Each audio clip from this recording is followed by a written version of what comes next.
Buenos días, mi nombre es Karen Lizeth Romero y hoy me encuentro acompañada de mis compañeros Emilia Salazar, María Fernanda Fajardo, Sandy Talía Campos y Juan Nicolás Páez, y nos encontramos a punto de iniciar un debate acerca del caso de Uribe, específicamente dando nuestros puntos de vista acerca de su culpabilidad o no. Para esto nos vamos a dividir en dos grupos. Emilia Salazar y María Fernanda Fajardo están en contra, más o menos, y Nicolás Páez y Sandy Talía Campos están defendiendo al acusado.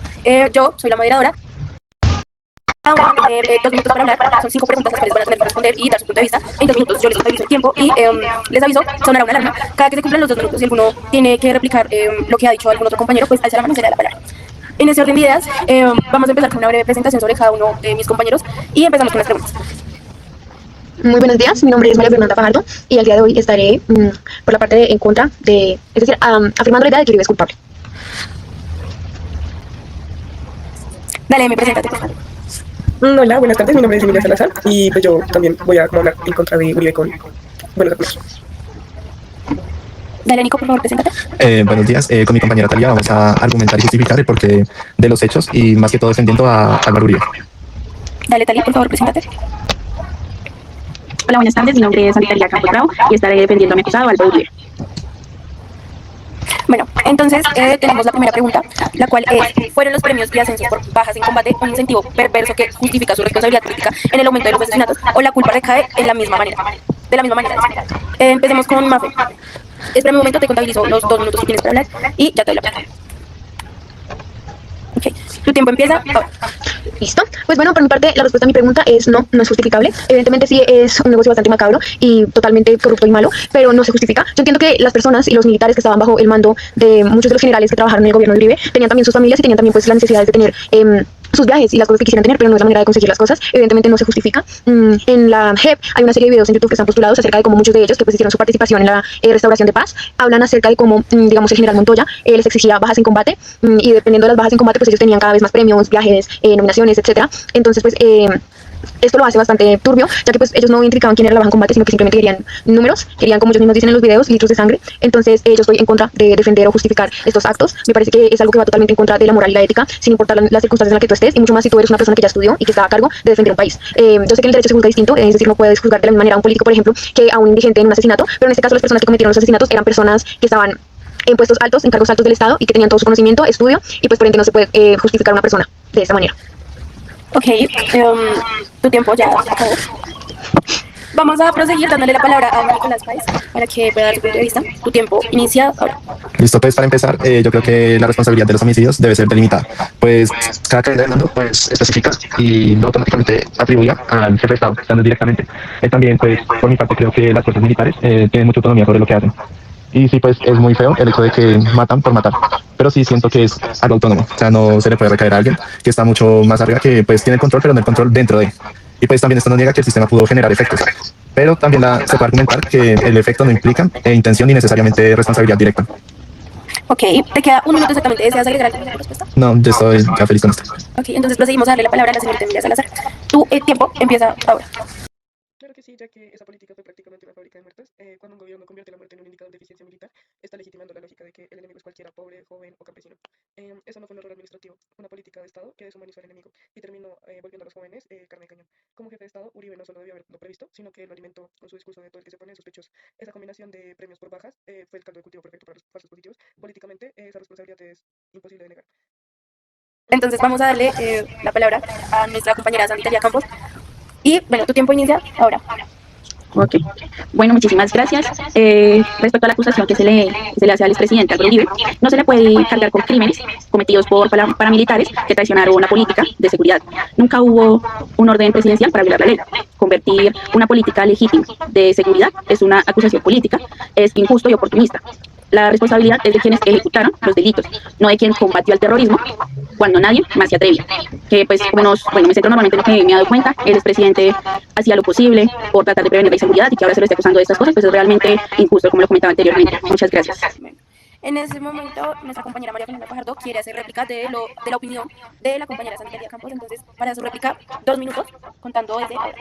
Bueno, para iniciar tenemos que tener en cuenta que la bomba de los falsos positivos se creó, nació y se denunció durante el gobierno de Uribe. Entonces, que sea una coincidencia eso, pues es algo curioso y pues se tiene que pues también revisar, pero pues entiendo que eso no sea totalmente causal de culpabilidad y que se puede declarar culpable por eso, pero sí, digamos, a la respuesta de Nicolás y de Talía diciendo que pues una cosa es el presidente y otra cosa es el ejército, siento que es una idea un poco errónea si se tiene la información, porque recordemos que el expresidente Álvaro Uribe era un amigo muy cercano de Mario Montoya, quien fue un general del batallón, y también el coronel Hernán Mejía, que fue y es juzgado en este momento por su participación por falsos positivos en el batallón La Popa, un batallón que estuvo en Cesar y en muchas partes de Colombia, y que en los videos de la JEP tú puedes ver cómo los comandantes y los militares te cuentan cómo en el batallón La Popa ellos asesinaban y les cuentan a sus familias cómo ellos mataron a sus familiares. Entonces, que se tengan las pruebas y que se vea la gran amistad que tiene Álvaro Uribe con estos militares no es una coincidencia.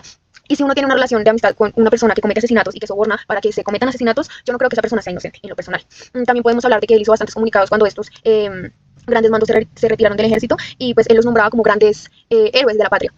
Ok, muchas gracias por tu intervención. Sandy Talía, tienes una réplica para hacer a tu compañera María Fernanda.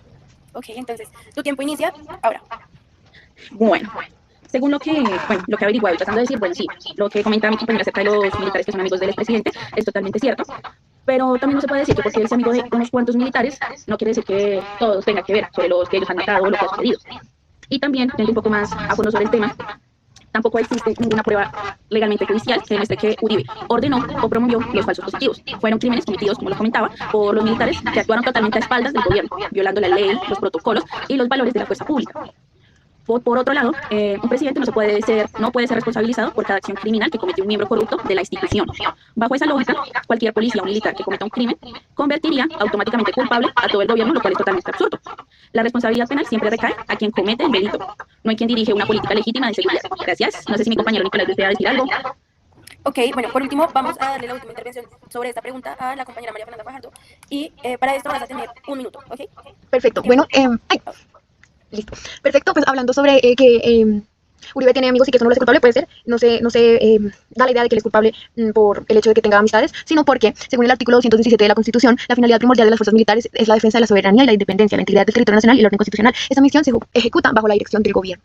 El ejército no se manda solo, no se puede mandar solo.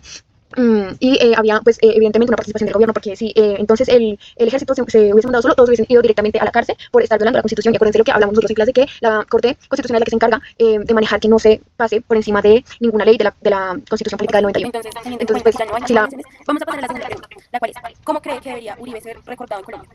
Para esto vamos a empezar con Nicolás, dándote la palabra. Entonces, tienes 2 minutos a partir de ahora.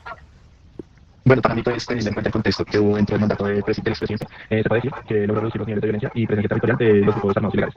También como un mandatario que restauró la capacidad del Estado para operar en zonas históricamente controladas por actores armados. También como político también dejó como un proyecto, o la base de un proyecto, que es el proyecto de paz, que después el siguiente gobierno siguió, ¿cómo decirlo?, trazando para que se diera, para que el conflicto armado ya no hubiera, espérate, me enredé. Bueno, para que al final el conflicto armado y el gobierno ya tuvieran, como por así decirlo, un acuerdo para que ya el país dejara de vivir estos factores de conflictos. Bueno, seguimos dándole la palabra a nuestra compañera Emilia Salazar. Uribe debe ser recordado como el presidente que le apostó al autoritarismo disfrazado de seguridad, como el mandatario bajo el cual se dispararon las violaciones de derechos humanos, la estigmatización de la oposición y la criminalización de la protesta social. Sí, tuvo apoyo, pero también dejó muchísimas víctimas, persecuciones, un aparato estatal usado para espiar y una narrativa que dividió al país entre gente de bien y terroristas. Su legado es una Colombia más militarizada y más traumatizada. Eso también es historia y pues no debería como taparse. Y continuamos con Sandy Talía. Tienes tus 2 minutos a partir de ahora. Bueno, ¿cómo debe ser recordado Álvaro Uribe en Colombia? Para mí debe ser considerado y recordado como el presidente que transformó la seguridad del país en uno de los momentos más críticos de la historia reciente, cuando tomó el poder. Colombia afectaba secuestros masivos, carreteras tomadas por grupos armados, municipios dominados por las guerrillas y un estado debilitado bajo su liderazgo. Bajo su liderazgo se consiguió lo siguiente, que se recuperó la seguridad nacional, fortaleció lo que fue la fuerza pública, impulsó el crecimiento económico, representó liderazgo, disciplina y cercanía con la ciudadanía, y fue un líder firmemente en la defensa del Estado. Siento que son bastantes cosas por las que debe ser recordado, y muchas gracias. Bueno, vamos a continuar dándole la palabra a nuestra compañera María Fernanda Fajardo y tus 2 minutos empiezan ahora. Bueno, para mí, Álvaro Uribe debe ser recordado no únicamente por los falsos positivos o por lo que se le acusa en 2025, sino también por su mala gestión durante el gobierno. Evidentemente, aunque no podamos encontrar las pruebas de que fue culpable por los falsos positivos o que en la segunda instancia de este año se haya declarado inocente, sí podemos ver que durante su gobierno hubieron más de 6.402 muertes. Entonces, eso no es un sinónimo de una gestión buena, ya sea culpable o inocente, que hayan tantos muertos durante sus años de gobierno, deja mucho de qué hablar. En segunda instancia, también tenemos que hablar de que este año estuvo acusado y declarado culpable en primera instancia por fraude procesal y soborno de testigos. Eso no se da de la nada, eso no se crea de un día para otro, sino que tenían que haber más ciertas pruebas que también las propuso Iván Cepeda, quien tiene una trayectoria muy limpia en su carrera y además estuvo en participación de las charlas de la JEP y se declaró culpable, lo encontraron culpable. Entonces yo siento que eso no es una cosa que uno pueda simplemente crear una fama o un rumor o un chisme, sino que realmente es algo que pasó y debe ser recordado. Evidentemente no digo que todo sea malo, pero sí hay más cosas malas que buenas en su gobierno, y si podemos encontrar la culpabilidad de él en los falsos positivos, realmente para mí, en lo personal, debería ser recordado como un asesino. Para someter a Uribe a una misión de reparación? Bueno, evidentemente sí. Si ya muchos de los generales que trabajaron con los grandes mandos participaron durante el gobierno de Uribe, yo siento que lo más viable y como un acto de reparación sería que él hable en la JEP. Evidentemente esto no es prueba de nada, porque si fue acusado por manipulación de testigos, evidentemente podría manipular los testigos, pero sí sería como un acto de reparación, por ejemplo, para las madres de Soacha, que ya vimos que varias de ellas lo demandaron por calumnia, ya que él dijo en un tuit de 2014 que sus hijos eran delincuentes y que por eso los habían matado. Esto es mentira, evidentemente, porque las madres ya publicaron sus pruebas y muchos de sus hijos eran pues de clase muy baja, con discapacidades, y que pues de un día para otro fueron asesinados, así que el tiempo y las fechas no dan para que fueran delincuentes. Entonces, por lo menos para hacer un acto de reparación contra las madres y todas las víctimas de ese conflicto, yo siento que sí debería haber una participación activa, que se muestran muchas pruebas que de pronto tiene pues también el ministro que fue en ese tiempo, que fue Juan Manuel Santos, y que pues todo ese equipo diera también su opinión y su palabra para reparar un poco lo que pasó en Colombia pues durante esos años. Ok, no, digamos, ahora. Bueno, pues para finalizar, operaciones también se son voluntariamente tras reconocer algún grado de responsabilidad en algún tipo de conflicto. Siendo civiles, no se ha reconocido responsabilidad, por lo cual está obligado a someterse. Y pues también forzar el sometimiento rompería ese principio de respeto. Ok, bueno, la palabra para la compañera Ivana Salazar. Sí, y no solo debería, es necesario. La JEP investiga patrones y en el gobierno de Uribe hubo un patrón claro de ejecuciones extrajudiciales, persecución a defensores de derechos humanos y uso político de la fuerza pública. Que Uribe rinda cuentas sería un mensaje histórico de que en este país la verdad y la justicia no está reservada solo para guerrilleros o para soldados rasos. Sería decir como que el poder también debe responder. Su participación en un proceso de verdad es clave para que las víctimas sepan por qué el Estado las convirtió en objetivos.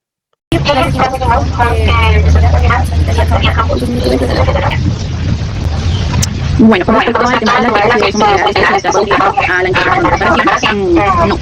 La JEP no es una propuesta de Álvaro Uribe en una intervención de reparación por las siguientes razones. La JEP fue creada para reparar a quienes participaron del conflicto: guerrilleros, pares, fuerza pública aplicada, civiles, colaboradores. Uribe fue presidente constitucional como integrante del gabinete informado, responsable directo de operaciones militares. Por lo tanto, no encaja legal actualmente con el tipo de comparecencia de la JEP. No existe tampoco lo que es campesinación ni vinculación por la JEP. La JEP no puede someter a alguien sin la fuerza pública. Hasta ahora no tiene ninguna implementación de la JEP. Si no hay pruebas judiciales que lo coloquen dentro de la Comisión de Justicia Transicional, someterlo sería totalmente arbitrario y políticamente. Gracias.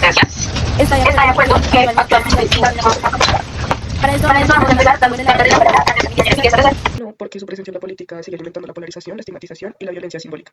Un líder con tantos cuestionamientos y tantos casos en su contra, tantas investigaciones y tantos funcionarios cercados condenados, no debería seguir influyendo en el rumbo del país ni en la política. Colombia necesita cerrar ciclos de violencia política y figuras como Uribe representan precisamente el tipo de liderazgo que ha impedido que este país avance hasta pues hacia un... Bueno, pues si el presidente Uribe define la política, considero realmente que sí, porque millones de colombianos aún creen que su liderazgo uno y su éxito no depende del gusto de sus opositores. Callar a Uribe por otras opiniones sería antidemocrático y cobarde. Hay muchas personas, me uno, que consideramos que podría llegar a ser la representación del país. Tenemos la esperanza en un buen mandato que lo podemos dar a la Gracias. Ok, continuamos la tiempo y medio ahora. Bueno, por mi parte, mi opinión es que no debería estar en la política activo hoy en día por varias razones. La primera es por el mensaje de impunidad que se le puede dar a Colombia, ya que pues es muy difícil y poco común que un expresidente llegue a las fiscalías y a las altas cortes como acusado y que se declare culpable, que ya vimos que la segunda instancia fue declarada por un juez que tenía unas togas en las que pagaba por impunidad, pero bueno, entonces el mensaje que se le puede dar a Colombia de que un expresidente que fue culpable en cierto momento y se fue declarado culpable sea nuevamente pues como si nada hubiese pasado, puede ser un mensaje que puede hacer que los colombianos no crean mucho en la justicia y eso puede ser bastante grave. Lo segundo es que pues una persona, como repito, que ya fue acusada por un delito tan grave, no puede participar, en mi opinión, como si nada hubiese pasado, porque, como digo, estos delitos no se crearon de la nada, sino que de alguna forma hubo alguna participación, porque no existen de la nada y no muchos presidentes son acusados y sentenciados por la justicia por sus crímenes. Y además de eso, pues también tenemos el tema de los falsos positivos y las miles de víctimas del conflicto. Y una razón más y una de las más importantes para mí es su partido, el Centro Democrático, que muchos de sus participantes han hecho declaraciones que son bastante antidemocráticas y antihumanas. Por ejemplo, uno de ellos dijo que se tendrían que hacer relaciones con el Estado de Israel. Tengamos en cuenta que el Estado de Israel fue declarado por la ONU un Estado genocida que está desde el 7 de octubre de 2023 atacando a Gaza y a los palestinos constantemente, violando sus derechos y pues infinidad de delitos y crímenes de guerra. Entonces es bastante complejo que un líder de un centro democrático de tan fuertes pensamientos esté liderando. Argumente acerca del por qué su posición ante Uribe es culpable o inocente y el por qué. Bueno, por mi parte, considero que Uribe es culpable de los crímenes que se le acusan y las presunciones de crímenes que se le acusan, por ejemplo, repito, lo de los falsos positivos y los crímenes de guerra que cometió durante su gobierno en los años de los 2000, porque primero existe la JEP. La JEP se creó, pues como ya lo dijeron mis compañeros, con el fin de condenar ciertos delitos que se manifestaron en esos años, pero a su vez se creó por algo, no se creó por arte de magia, sino que se creó por también una estrategia de gobierno de pues el presidente Álvaro Uribe. Pues evidentemente ese tipo de planes de gobierno no son para nada sanos, sino que al contrario, pues demuestran que hay mucha sangre detrás de todo esto. Y segundo, las pruebas sí están. Las pruebas están y fueron revisadas por una jueza que pues evidentemente lo declaró culpable en 2025 y todas las pruebas están y Colombia también lo declara culpable y la voz del pueblo pues finalmente es la de la última palabra. Bueno, para mí el expresidente Álvaro Uribe Vélez, sí, es inocente porque pues hasta la fecha, como comentaba anteriormente, no ha sido condenado de manera firme por ningún tribunal colombiano o internacional.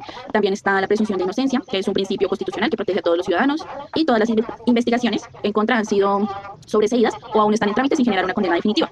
Además, sus defensores también destacan que sus políticas de seguridad democrática redujeron significativamente la violencia y fortalecieron la institucionalidad en Colombia, lo que refuerza la percepción de que actúa dentro del marco de la ley y en beneficio del país. Muchas gracias. Ok, vamos a continuar dándole la palabra a Juan Nicolás Páez. Tu tiempo inicia ahora. Bueno, bajo lo que dijo también mi compañera Talía, pues principalmente la presunción de inocencia. Ya para defender también al exmandatario Uribe, también pues a favor tiene el descenso estadístico de homicidios tras el contexto social que vive el país. También redujo los secuestros y la capacidad militar de las guerrillas durante pues, su gobierno. También estos resultados se interpretan por sus defensores como evidencia de un proyecto político y legítimo. También pues existen varias decisiones gubernamentales que deben analizarse en un contexto de guerra interna, ya que pues muchos sabemos que ese contexto fue muy desfavorable para Colombia y el mandato de Álvaro Uribe marcó un antes y un después. Ok, por último, vamos a darle la palabra a la compañera Emilia Salazar y con ella terminamos las intervenciones. Para mí Uribe es políticamente culpable. No hablo de responsabilidad penal, hablo de algo más amplio. La responsabilidad moral y política por las consecuencias de sus decisiones y de sus actos. Su gobierno promovió una doctrina de seguridad basada en la desconfianza, la estigmatización y el uso desmedido de la fuerza. Su discurso dividió a la sociedad entre patriotas y enemigos. Su coalición fue una de las más cercanas al paramilitarismo en la historia del país y su modelo de seguridad terminó convirtiendo civiles en estadísticas. Eso no pasa por accidente o sin culpa, eso pasa cuando el Estado adopta una lógica de guerra total, cuando para mejorar indicadores se sacrifica la vida del pueblo. Políticamente, la responsabilidad de Uribe radica en que él decidió ese camino. Y un líder que escoge la guerra sobre la vida es responsable de sus consecuencias. Entonces, teniendo en cuenta las intervenciones de nuestros compañeros, ustedes pues juzguen también la balanza de quien tiene la razón, digamos en este caso. Y ya damos fin a nuestro debate. Muchas gracias por la atención brindada y pues nos vemos en una próxima ocasión. Chao, Gracias. queridos. Hasta luego.